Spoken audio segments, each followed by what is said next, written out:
Dennis Young here, Primitive Substance YouTube channel. Thanks for coming on. Subscribers still keep coming on. We've got a lot more great guests like today, and we keep it going here. Knox Chandler, a guitarist, arranger, cello, producer, and he's had an amazing career with a lot of bands. So, Knox, thanks for doing this. My pleasure. So let's hear your story a little bit, how you got involved in music and guitar, and what drove you to that? Oh, I have to blame that on my parents. Okay. They weren't musicians, but they were serious music lovers. Okay. So of course I don't remember this, but my father was very much into classical music and opera and folk music and bluegrass. He was from Texas, so my mother was from Kentucky, and that's actually where I was born. But they say that when they'd be listening to records, that whenever they put on Stravinsky's Petrushka, I would go over and hug the speaker. No. So I guess because it started, I would say it probably started there. But growing up, I mean, I have three younger sisters, and they all we all were told not like, do you want to play a musical instrument? It was like, what musical instrument do you want to play? So when I was really like very young, I was studying the recorder. I think they just all started us all out on recorder. And then I was taking a recorder lesson at this church in New Haven. And I was walking out and I heard this guy practicing classical guitar. And my jaw just dropped, and my mom walked right over to him and said, "Hey, do you give lessons?" And that's when I started playing guitar. So the first couple of years I was playing classical until I was introduced to the electric guitar. Then it was just I was off to the races. I'm sure. Now, how did you? So you started meeting these musicians in New York, right? That you started playing with. How did your professional career start? Oh, totally by moving to New York City. Yeah, I moved to New York City. Actually, I thought it was going to be a more of an experimental, free jazz improviser kind of musician, playing a lot of upright bass at the time. But wound up immediately getting involved with this rock band that had some ends and did some recording at Media Sound, and then it just snowballed from there. But you know, New York is the place where you meet people. I mean, it's true. It's just fantastic melting pot of all different styles and personalities and cultures, and of course, yeah. 80s were a hot period for New York too. You had everything going on at that time. Post-punk, you had disco, later part of disco, rap starting. Yeah. So it was really a melting pot of so much music. And also sort of the ending period, early 80s ending of the whole loft jazz scene. Which, right. Which I was very interested in. So your first record was with Gary Window. Was that the first? I know his stuff. I know he was like electronic. Was he a experimental type artist? No. Oh, He was one of those guys that jazz people didn't think he was jazzy enough, and rock people didn't think he was rocky enough. And he would be he flipped from like working with the Psychedelic Furs, and that's how I got introduced to them, to playing with Carla Bley and Brother of Breath and NRBQ and Robert Wyatt. He was British, about a bit older than me. He was somebody who I actually idolized. I used to go and see him play all the time, and I just loved the way his horn sounded. And so I'm going to make my guitar sound like that saxophone. Yeah. And then I was playing this gig in the East Village and around 1981 or so, and this guy walks up to me and says, "Hey, you play guitar like I play sax. Let's start a band." And I didn't recognize him because he had shaved his beard and dyed his hair and was wearing a shark skin suit. I think he had just come off of working with the Psychedelic Furs at that time. And I was like, "Who are you?" He said, "I'm Gary Window." And I was That's like, something. no, you're not." He goes, "Yeah, yeah, mate, I am." And that was like what introduced me into the Furs. And I met them, and it's probably that. And from that just snowballed into a whole bunch of other stuff. Yeah, I mean, that was a exciting period where a band I was in, we played in 1981, 1982, Liquid. So I know what you're talking about. It was there was so many clubs and such an energy level in New York at that time. Great energy. I mean, it also was dangerous, but it was a great energy. Oh, absolutely. Alphabet Streets. Well, that's very where I was dangerous. living. Oh, okay. Yeah. That was something else. What I'm lucky to be alive. Oh, imagine. I mean, those were bad streets back then. So talk about the Psychedelic Furs a little bit. I mean, that's a famous band. Gary Window was really stayed really close friends with John Ashton, the guitar player, and he was always saying, "Knoxy, you got to really check out John's what he's doing." And so I started I was listening to them before that even. I probably heard them right from the very beginning, and always liked. There was this crazy sound to it that I couldn't put my finger on. And the sound of Richard's voice and the lyrics. Oh, his voice was great. That just always appealed to me. And sorry, I'm just going to turn off my mail because it keeps That's okay. bleeping. And that was a strong attraction because nothing else sounded like that.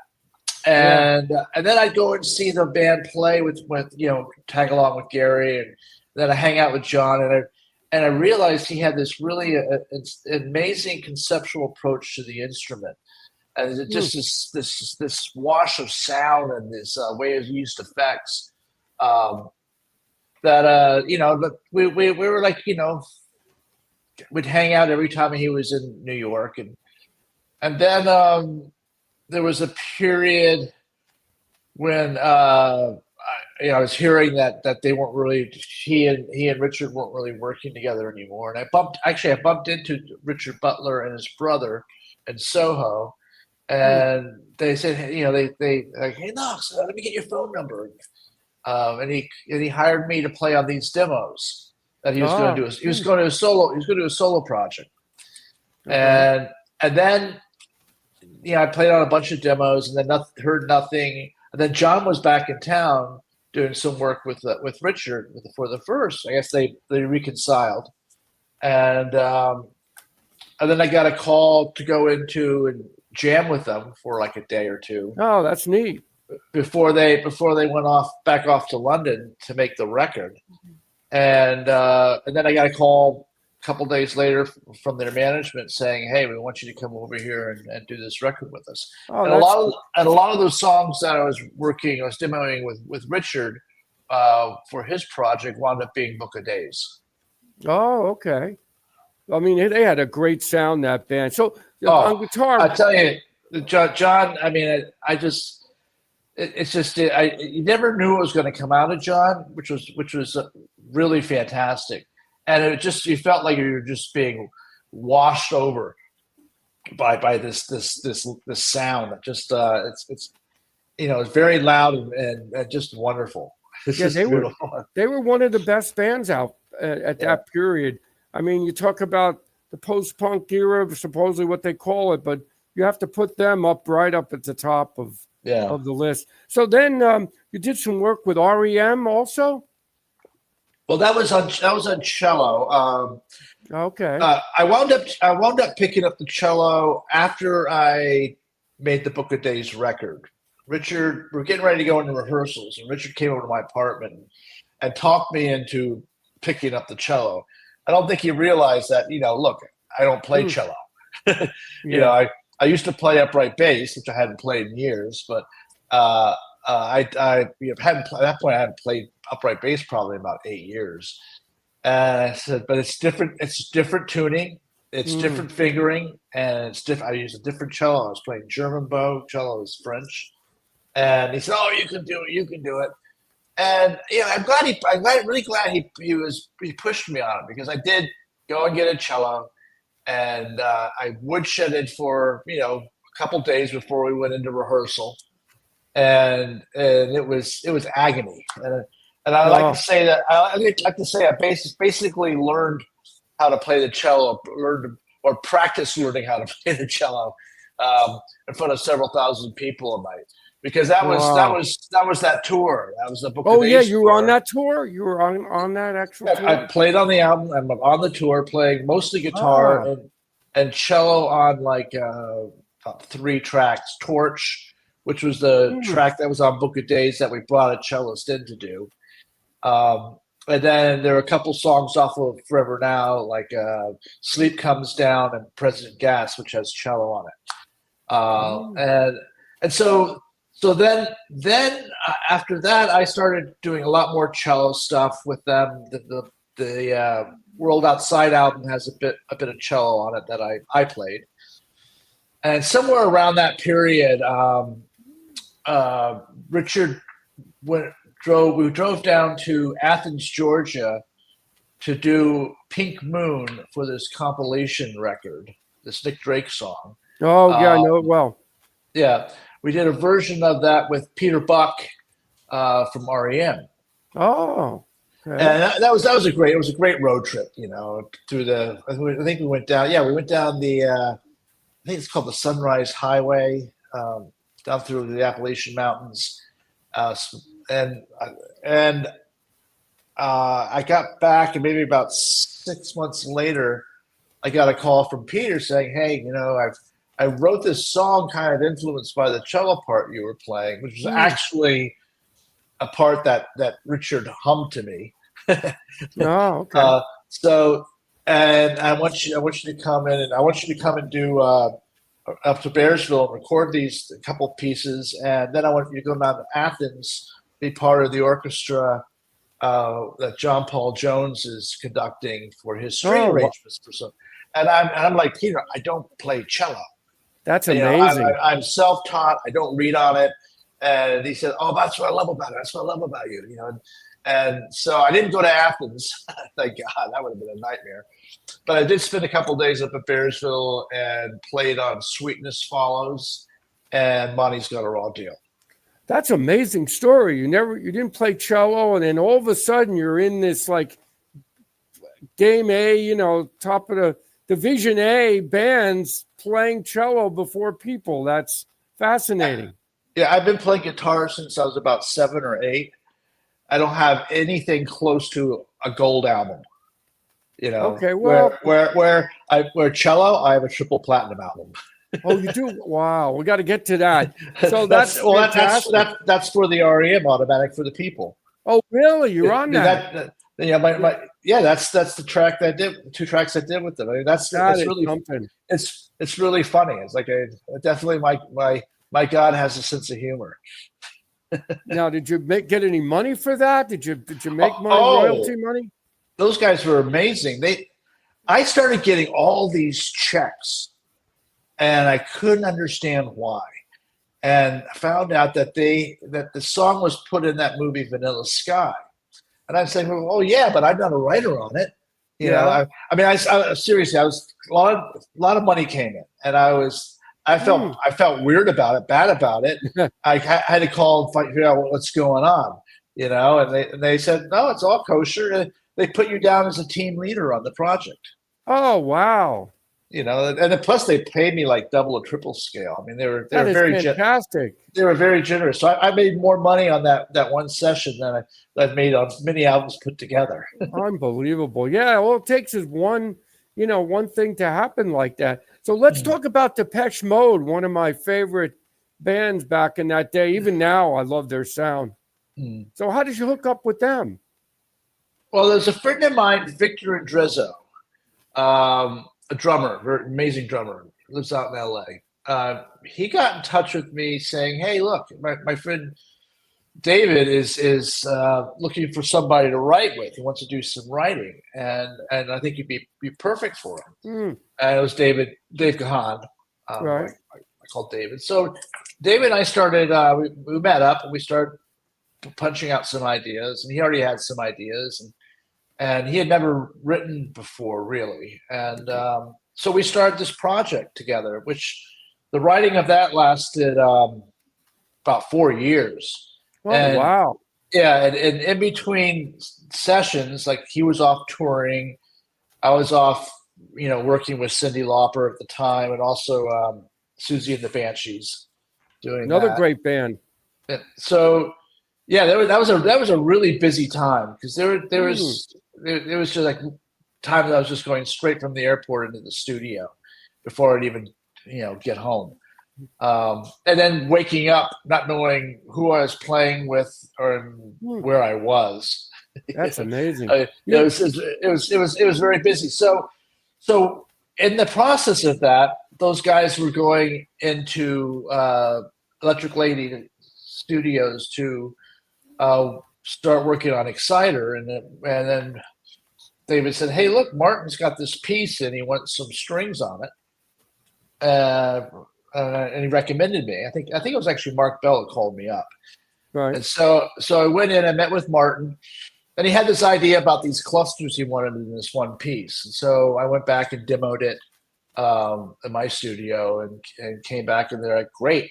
And I brought in a string quartet, which we double tracked, and I also added some electric cello in there too. Oh, okay. Now, was this Electric Ladyland you did the recording? Yeah. Oh, yeah. That's amazing. That's a great place. That must have been really exciting. And then we did most of David's record there too. Oh, wow. That's a historic place. Yeah, the Paper Monsters record was recorded there. Yeah, I wanted to talk to you about that. So you did that record, then you went on tour with David for that. Yep. How'd that go? It was great. I mean, it was we did the album. We also do our versions of some Depeche songs. We had great crowds. It was a lot of fun. What kind of size arena was it? Like theaters? Was it like small places? Well, everything. Mostly theaters. Okay. And then there were, I remember in Russia we did some stadium stuff. Oh, wow. And then there's also big festivals. I remember one in Italy. It was this huge festival, and it was really hot. It was like a dust bowl, and we had oxygen tanks next to us because it was just, oh my gosh, the air was terrible, and the whole set that people were screaming for Bon Jovi, who were coming on right. Oh afterwards. my gosh! Oh boy, those festivals have to be just really hit or miss. You're waiting around all this. You never know. It's not your show. The beauty of the festival is you get to see other people out there working. Right. There's the camaraderie amongst other bands. It's nice. I see you worked with Paula Cole too. She was a great singer. The Harbinger album. I went into some. See, that's the thing. As soon as I did the R.E.M. Automatic for the People recording, those guys went on MTV and started saying, "Oh yeah, we have a guest, Knox Chandler from the Psychedelic Furs on cello." And then I started getting all these calls to play cello. Isn't that something? And I'd be like, "Look, all I can do on the cello is what I do. I'm not a cellist. Yeah. If you really want a cellist, call Shane Scarpantoni. She's the real deal." But they're like, "Oh no, come on in." And so like Paula was one of those where I went in and. Yeah, that's all you need to do. A link into that whole scene, and then you're in demand. That's all it takes. That's all it takes. And then she actually called me to play guitar on her big hit record. The next one where all the cowboys on that record. Oh yeah, I know the song too. And I was already busy with Siouxsie and the Banshees at that time. I couldn't do it. Wow, let's hear about that. I love that band. Well, I just come off the road with this group from Canada, the singer Lee Aaron. I'd done her record, Emotional Rain, and then went and did a bunch of touring. And just come off that. Usually when I come home, I had a young son at the time, who's now going through his baby period with his kid. So I spent a lot of time being with him, so I really wasn't looking for anything. And those guys, someone had recommended me to those guys. They were getting ready to do the Rapture tour, Okay. and I guess John Klein wasn't going to do it. I think it was either Reeves Gabrel or this or Charlie Roth. It's one of those two people. Mm. I had thrown my name in the mix. So I got a call from Budgie, and he was like, "Hey, you've been recommended, and could you send us just a compilation of some stuff that you've done so we get an idea, and then I'll send you the record, the Rapture." And so I sent off this cassette, and the record came. I listened to the record, and I was kind of shocked because a lot of the stuff that I put on to show what I did sounded a lot like stuff that was on the record that John Klein had done. I was really kind of like, wow, that's really crazy. And they said, well, we're going to be in New York. We want to meet with you. And I met with them, and it was really wonderful. They're very sweet. Not what I expected. I was sort of told that Siouxsie was the ice queen. She could be very difficult. Oh, I have never seen that ever. She was only the sweetheart. And she said they said, well, your name's not John, so you got the gig. Oh, that's funny. Because it was John Klein, John Carruthers, John McGeoch, John Kay. Oh my gosh. It's a whole list of John guitar players. Your name's not John, you got the gig. Now, that must have been a really like a goth crowd, right? Everybody dressing up, and was that the kind of crowd you had?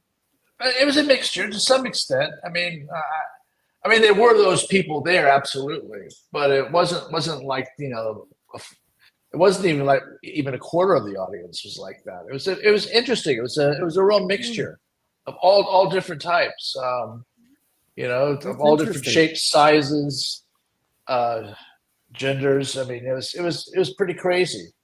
I mean, now that band is really idolized by a lot of young kids that are into like the goth scene and dressing up and they're really into that band. And she has also influenced a lot of the female singers that are out there. I mean, she was a pioneer in many ways. Oh yeah, I agree. She was a pioneer with that. So then you did something with the Golden Palominos too. I used to like them. Oh, I did 2 albums of the Golden Palominos. That's Anton Fear. Anton Fear is the Golden Palominos. Great drummer. And then I wound up just doing a whole bunch of other records with him as a producer. He was pulling me into a lot of stuff. He was really into the type of processing I was doing with the guitar. And explain that. Was that with a lot of pedals, or were you just how were you coming up with those sounds?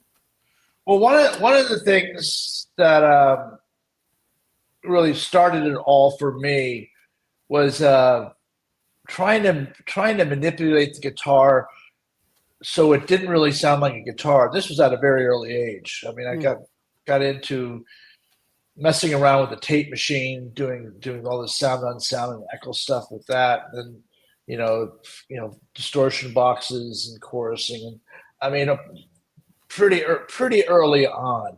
And the thing that interested me was this is going back to the '60s when I was inspired to really dive into the electric guitar. It was mostly around the sound that it made. Like with feedback and tape manipulation, like Jimi Hendrix. I mean, I loved his playing. He's a brilliant player. I could never sound like him. I'd try to learn his licks and I'd play his songs. But what really attracted me was all the sounds he was getting. All the even plugging the wah-wah pedal in backwards to get those single sounds. I mean, the way he experimented with the sound of the guitar, that really spoke to me. And there are other guitar players who were doing the same thing. He probably influenced a lot of people with the whole feedback sound stuff, taking it to another level. So by the time I got to the Furs, I purchased this TC Electronics 2290, which is this sampler delay deep modulation box, and it's pretty much a computer as a brain. And I got very deep into that and processing the guitar on the front end of that with pitching and distortion and using weird reverse gate reverbs, really cheap ones, because I just like the graininess of that compared to a lot of what was happening with synthesizers in those days. Analog, yep. And I was trying to actually play more a role of a keyboard player, of a synthesis, than actually as a guitar player. So around the time when I first started working with Anton, I was working with the singer Lori Carson, and working on a project with her, who was one of the singers for the Golden Palominos. Right. And then I was doing all this stuff like live, and that caught Anton's ear, and he liked that the way I manipulated the sound. Oh, okay. So a lot of the stuff on the records, especially on the Dead Inside records, all those sounds you hear is guitar. Oh, is it? Oh, I gotta listen to that again. That's a real science to be able to control feedback. You know, I really love Adrian Belew. When he was with the King Crimson in the 80s, the way he was controlling the feedback on that. Did you work with the guitar, with the Roland guitar synthesizer at all? No, there was a period where I was thinking about, I'm trying to remember who I was going to work with. I actually was big back then. I was talking to Reeves about it. I was possibly going to dive down that path. But I decided not to. I tried it out. There's a lot of things I like about it, but still, you're getting basically a sine wave or a saw wave, rather than the actual audio of a guitar. It sounded too generic to me. A lot of those sounds. Even though I think Reeves did a brilliant job with it. Reeves is incredible. I mean, I tried to get an interview with Reeves, but I guess he's so busy, and he's pretty busy. Yeah, he probably gets a lot of people asking him to talk, I'm sure. So then, in the '90s to 2000 era, you kept still doing more session work, and who didn't anything stand out from that era, the 2000s? Oh yeah, there was the A&R guy for the Furs was Michael Galelli, and we became pretty close, and he started just blindly putting me on these Sony sessions.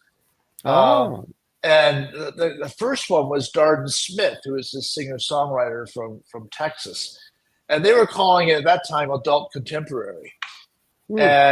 And I went. So there's this album called Little Victories. I went in there, never heard any of the songs, didn't even know what Darden sounded like, and Richard Goddard was producing it, and I went in there blindly. No one was there. R.D. Smith set up all these amps for me, and I was out testing the amps, and I had my rig with all my effects in it, creating all these sounds and just testing the room out. And I look up in the control room and I see these guys in there going like, "Oh my God!" Oh boy! Yeah. And I walk in and I introduce myself, and I said, "They're like, well, that's pretty crazy what you're doing out there." But anyway, here we'll just play the track. And it was a very singer-songwriter track, acoustic guitar. And I just went in and just put some of the stuff down, and it clicked. And I wound up playing on most of that record, I think, if not all of it.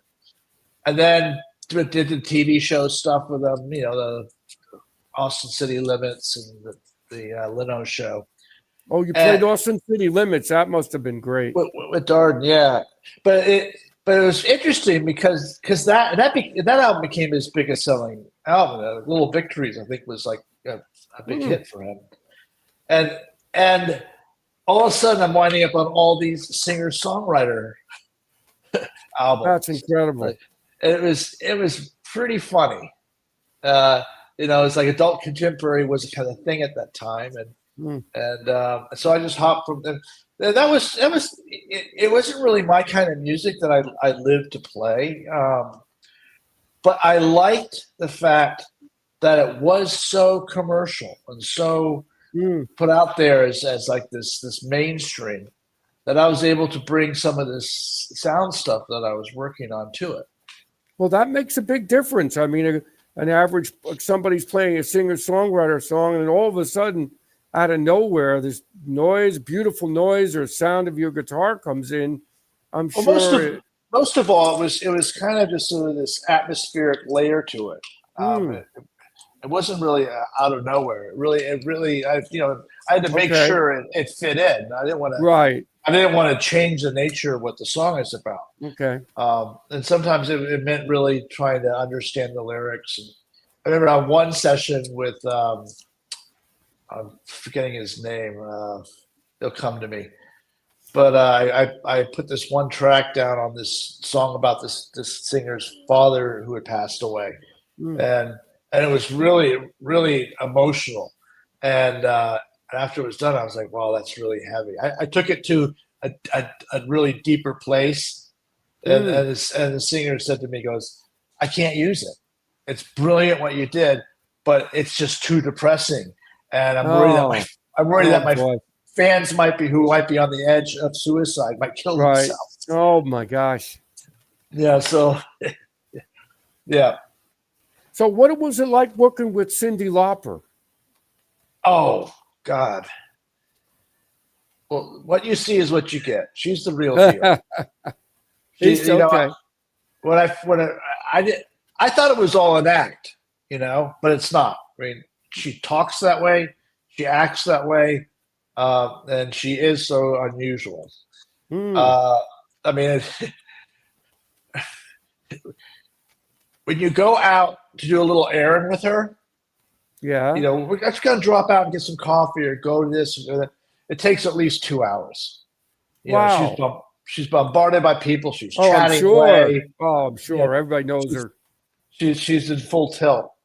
There was a really, really interesting story how I wound up working with her, because people had said, "Hey, Cyndi's looking for someone. Should I put your name in the mix?"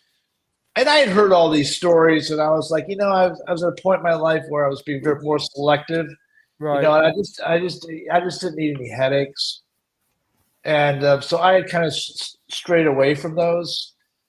And then finally, my friend Sammy Marandino, who the drum programmer who worked on the Darn Smith Little Victories record, we became friends, and we did a bunch of work together. More experimental stuff using the stuff that I was doing, the processing. Okay. He said, "Hey, I'm doing this record with Cyndi Lauper over at my studio, and we could really use you on this record." And I was like, "Oh, okay." He said, "You'll pay well. Just get over here. Bring your guitar, your sounds, and your cello." So I went over there, and we were waiting around for Cyndi to show up, and she didn't show. Oh. And so Sammy's like, "Oh yeah, she can be late sometimes, but why don't we just put some stuff down?" And he pulled up a couple tracks. I know one of them was Water's Edge. There might have been a couple other tracks or one other track. And I just went in there and started doing my thing, how I would interpret what I should be doing for this to enhance it a bit, Right. A lot of it was kind of loopy, atmospheric, a few little hooks here and there. And then we did, I think, 2 songs, and we were taking a break. And then she comes in, and she walks right over. "Hey, buddy pal, I'm Sid." I think to this day, I think I'm still buddy pal. And Sammy goes, "Oh, hey, Sid, you should hear what Knox put on it. It's really great." And she just dropped her back and was started screaming at me. "Who said you could fuck around with my music? How dare you? It's my music. I'm the producer. I'm the writer. you don't touch my stuff unless I'm here. Oh boy. This is my introduction to Cyndi, right? Oh my gosh. I'm like, wow, oh my God. And she goes, I know exactly what I want him to play.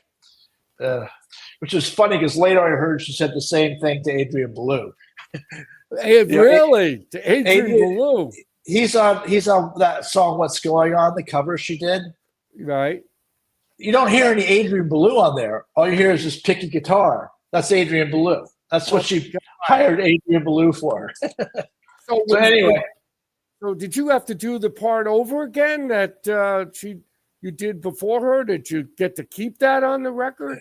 No, here's the story. So I'm shocked. You know, it's like, okay, she doesn't want to hear anything we've done. It's a power thing. I get that. She's got all the right. And so I sat there for the next couple of hours just playing exactly what she wanted me to play. You know, guitar, cello, and after that night, Sammy and I were playing a gig at CBGB's Canteen, and she came down and she was heckling us throughout the whole show, which is weird, right? And I'm like, and after that show, she came backstage and she left, and I was just going like, what was that? This day was the weirdest day in the world, and I'll never hear from her again. And it was about a week or two later, I was working with Victor Van Vogt on one of those projects. And my phone starts blowing up, and I don't recognize the number. And finally I said, look, Victor, I got to really answer this. It could be my kid's school. I was on parent duty. And so I picked the phone up and, hey, buddy, pal. Oh, hi, Sid. How are you? Just, oh, my God. We're mixing those songs we did, and the engineer brought up these tracks, and it's got all that stuff that you did on there, and it's amazing.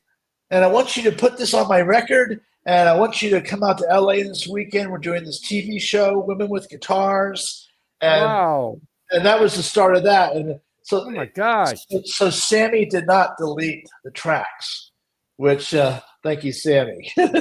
Sammy, great job. Yeah, that was it. It's like she something about it. The funny thing is, she'd ask me a lot of questions. What's your father do? My father's a scientist.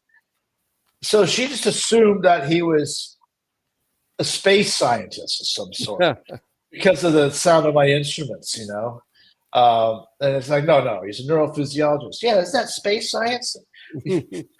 Thinking I got that all comes from genes from my father or something. I don't know.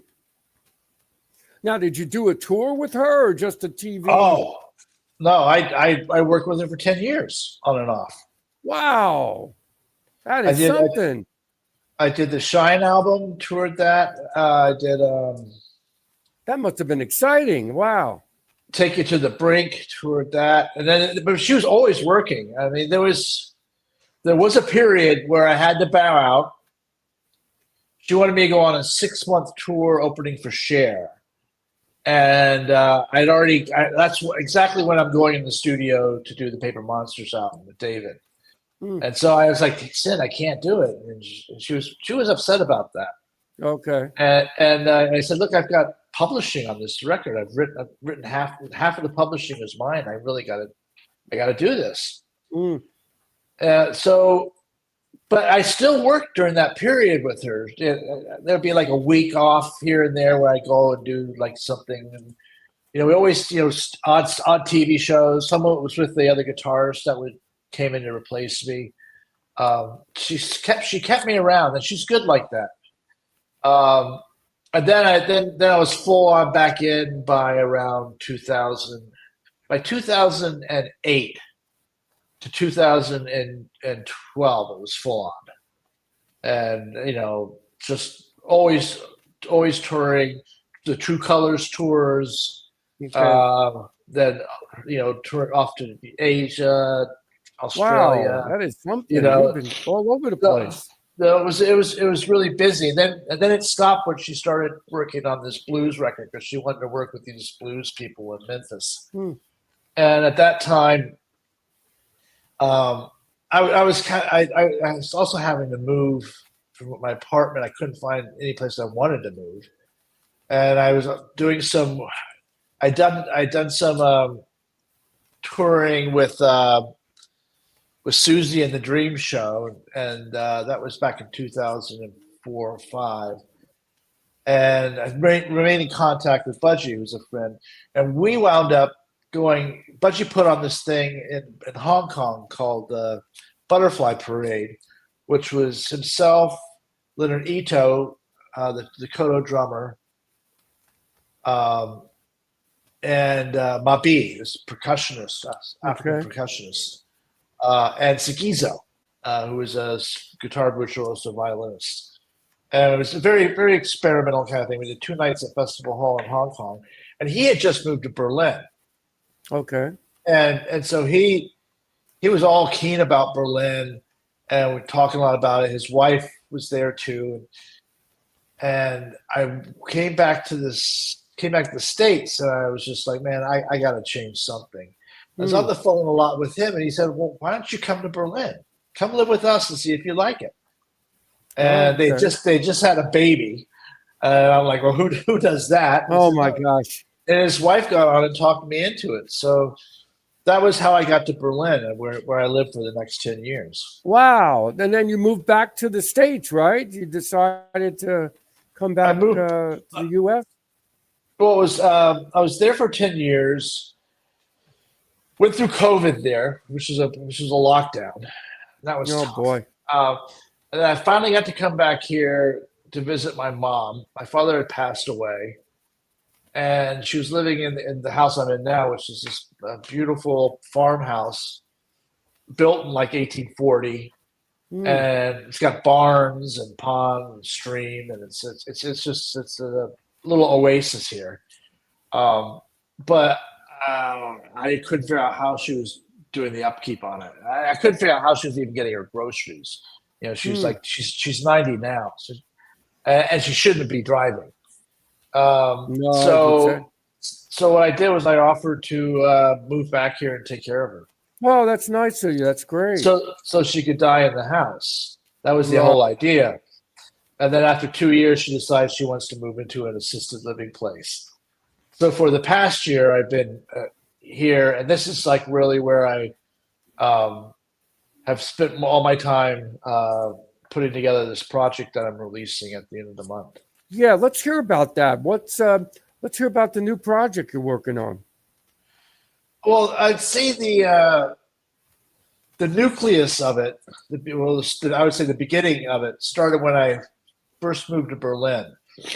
Um, I really set out to try and reinvent myself, get back to more experimental roots that Okay. I had like in college, from my college days, and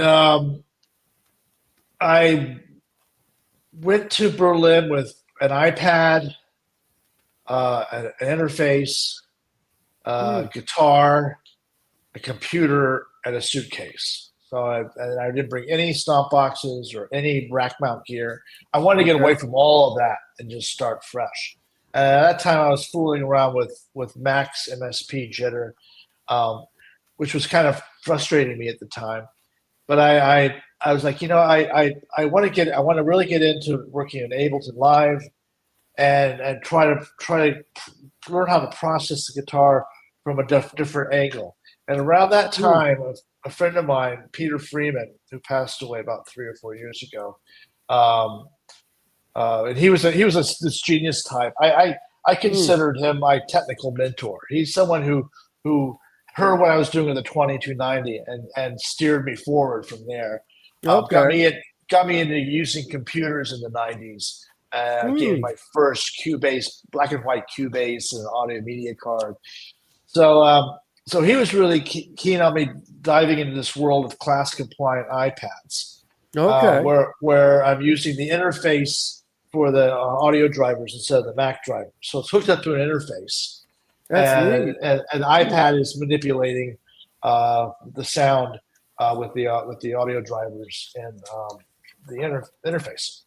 And he was also designing an app that assimilated the electric repeater, which is a 4-channel looper that I was very involved in at the time. Really, mostly in the stretching sound, and I used it a lot on the Paper Monsters album. Okay.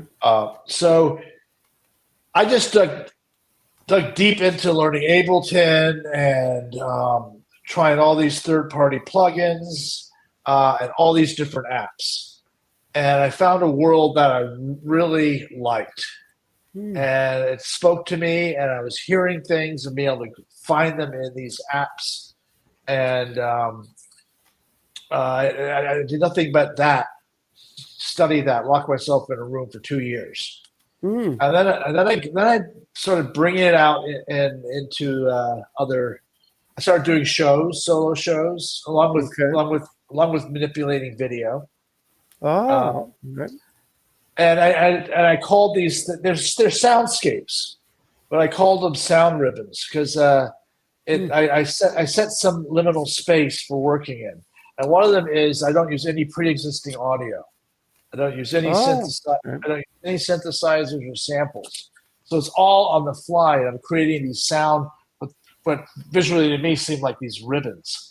And sometimes they wrap around certain things I'm doing, and I sort of massage and manipulate that into creating some kind of shape using tension and release or contrast. And that was the beginning of me going down this path of processing the guitar this way. Okay. And I got deeper, and I'm still researching and learning and exploring that. So by the time I got here, and also leading up to that, my friend Peter was using me on one of his records, along with Rick Cox, doing this stuff that I do. And he was really keen on me doing a guitar album. And so I got here, and for the first 2 years, I was pretty much a caretaker, but I get an hour here or there, and I also would work at night. And that period, I made this album with Bobby Previtt Chandler on Subsound, which came out in February. Okay. And it was all based around these sound ribbons. And at first, I really struggled with it because I just felt that I had a hard time being inspired in this beauty. I'm used to like the grid of a city and take a walk and hear, smell, see things that inspire me. Here was very different. It was like awfully pretty, but no inspiration. So I dug deep into nature, hikes, and I took up fly fishing, which meant I was so I was in these rivers for 5 to 8 hours at a shot. And around that time is when I started noticing that it was having an effect on me. I was getting inspiration, especially around the layers of rhythms that were happening, and colors and tones, timbre and contrasts that I was seeing in nature. And it's just sort of by osmosis was working into the recordings I was doing, as well as the painting I was doing at the time. Oh, you're a painter too? Yes. Well, the sound is the name of the project. Okay. And it's based upon me moving back here from Germany to this area, this town is on the Sound, which is Long Island Sound. They call it the Sound here. So the project is really a book. It's a book that has a code in it, so you can download the files from my Bandcamp site. The album itself comes out on all the major streamers like Apple and Spotify, etc. Amazon on the 30th. But I decided I didn't want to make any CDs, and I didn't want to press any vinyl, but I wanted something tangible.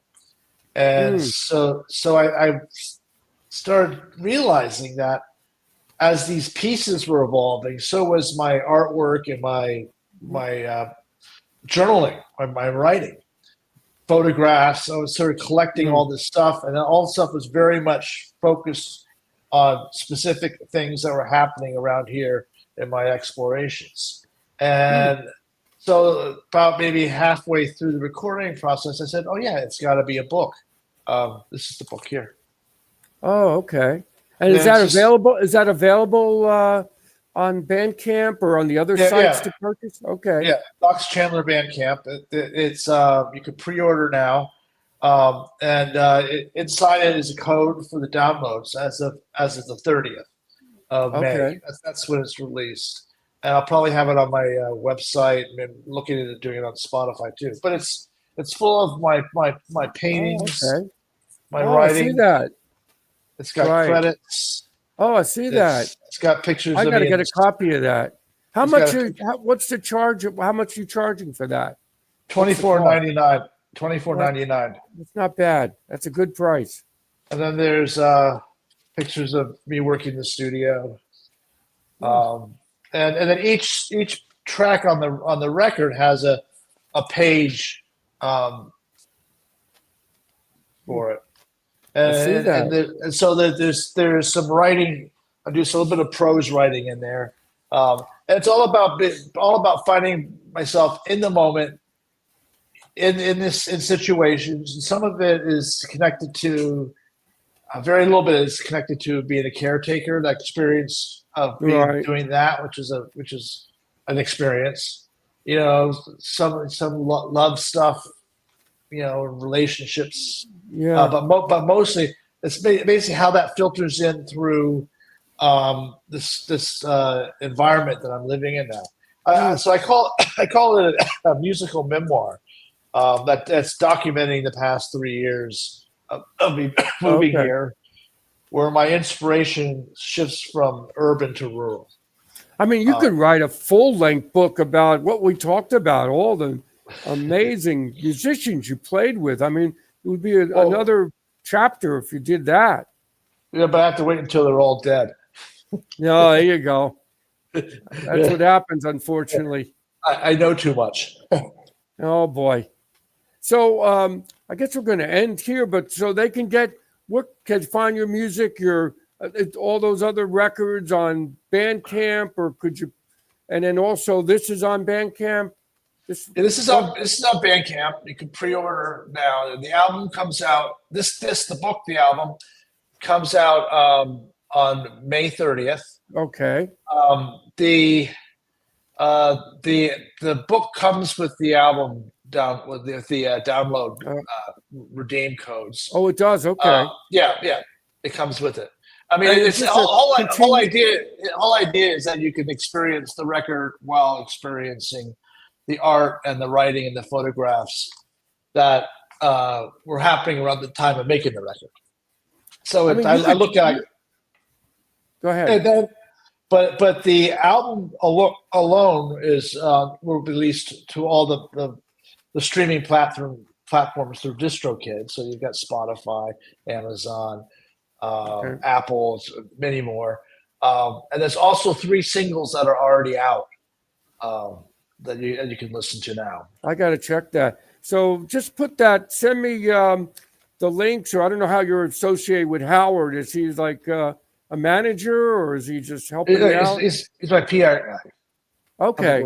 Yeah, he's my publicity guy. All right. Thank you, Howard. Did a great job setting this up. I'm glad we were able to meet here. Yeah. Wonderful. This is great. So, all right, that's fantastic that you're still doing music, all this other great artists. So, Knox, I want to thank you for coming on, and it's been a pleasure meeting you. And I'm going to try to get this. I'm backed up a little bit on interviews, but I'm going to try to get this up quick. Okay, good. So it's up before your book comes out. Wonderful. Thank you. This way, everybody can get that. I'll move you up. I have a couple back ordered, but I'll make sure it gets up. Wonderful. I appreciate it. And thanks for being part of this series. And thanks again. All right. All right. Take care. Take care now. Bye-bye. See you.